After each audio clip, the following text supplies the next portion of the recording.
कश्मीरी कारीगरी के जो शाहकार पहली ही नजर में मन मोह लेते हैं और फिर दायमी खुशी की सौगात दे जाते हैं, उनमें पश्मीने से बने शॉल सफ़े अव्वल में शुमार किए जाते हैं। पश्मीने के इन शॉलों की कहानी शुरू होती है कश्मीर से लगभग 250 किलोमीटर के फासले पर वाक़े लद्दाख के चंगथंग इलाके से, जहां चांगरा नस्ल की बकरियों की नशोनुमा की जाती है और फिर एक मुनासिब वक्त पर उनकी पश्म बड़े सलीके से उतारी जाती है। इसके बाद यही पश्म कश्मीर पहुंचाई जाती है। कश्मीर में आबादी का एक खासा हिस्सा पश्मीने की सनत से मुख्तलिफ सूरतों में वाबस्ता है। पश्मीना एक खास किस्म का, जो सब जानते हैं, एक ऊन है। इसको बनाने में न सिर्फ यहाँ के बुनकर बल्कि यहाँ की औरतें, यहाँ के मज़दूर सब शामिल हैं। उनकी कारीगरी, उनकी सन्नत, उनकी हिरफत, वो सब शामिल हैं। और इस तरह से 14वीं सदी के बाद जहाँ हमारे कश्मीरी तहज़ीब ने बहुत बड़ा इनकलाबी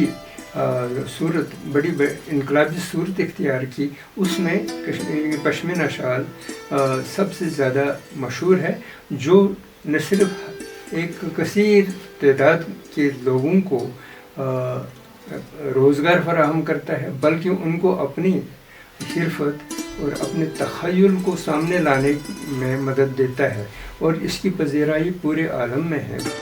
पश्मीने की तैयारी से जुड़ा अमल चरखा काटने से शुरू होता है। यहीं महीन धागों की शक्ल नुमाया होने लगती है। ये धागे फिर फिरकी पर चढ़ाए जाते हैं और फिरकी से इन्हें वुसअत देने के लिए कुछ फासले पर रखी गई 2 मखसूस डंडियों पर चढ़ाया जाता है। इसी मरहले पर शॉल की लंबाई का अंदाजा हो जाता है। बुने हुए धागों की यही लंबाई अब करघे पर चढ़ाई जाती है। यूं तो पश्मीना शॉल तैयार करने का हर स्टेज अपनी अहमियत आप रखता है, पर यह स्टेज इस लिहाज से गैर मामूली तौर पर अहम है कि शॉल की असल हैत यहीं तरतीब पाती है। शॉल बाफी की मखसूस तालीम की बुनियाद पर शॉल को बुनने का अमल यहीं अंजाम दिया जाता है। महारत, नज़ाकत, मेहनत और मोहब्बत, ये तमाम खुसूसियात शॉल बुनने में शामिल पाई जाती हैं, और इन्हीं के दम पर कुछ वक्त बाद एक दीदा ज़ेब शॉल सामने आती है। इसके बाद शॉल की रंगाई का काम अंजाम पाता है।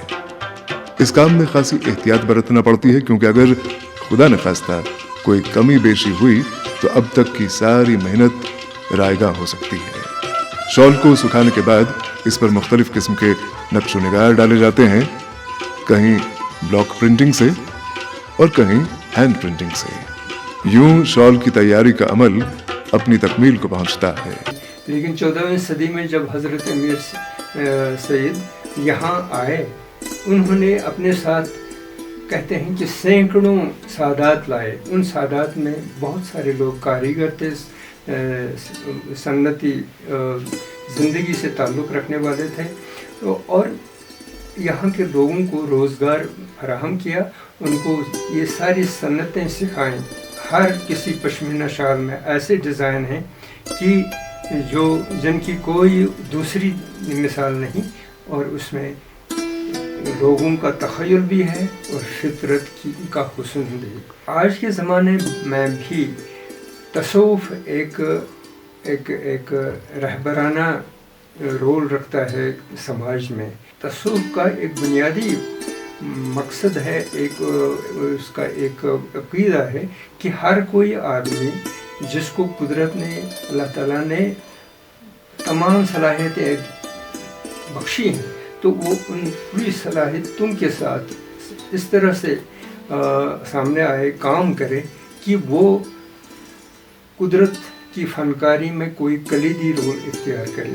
तो उसमें यहाँ के सन्नतकारों, शाल बाफों, कालीन साजों, उन सब का रोल है। और इसका एक मुस्बत समाजी पस मंज़र ये है कि इससे तमाम बुराइयों का तोड़ मिलता है कि, और जो इनफरादी तौर पर और इज्तिमाई तौर पर हमारा समाज महफूज है, उसकी एक रिवायत आगे बढ़ती ही जा रही है, जिसका कोई मेरे ख्याल से कभी एंड नहीं होगा, बल्कि इसका तसलसल आगे भी होगा, क्योंकि ये इस तरह से जुड़ी हैं हमारी ज़िंदगी के साथ तसव्वुफ़ के ये तसव्वुरात कि हम इनसे अलग रहकर वजूद ही नहीं रख सकते। पश्मीना शॉल साहिबान ज़ौक़ की पसंद ठहरता है।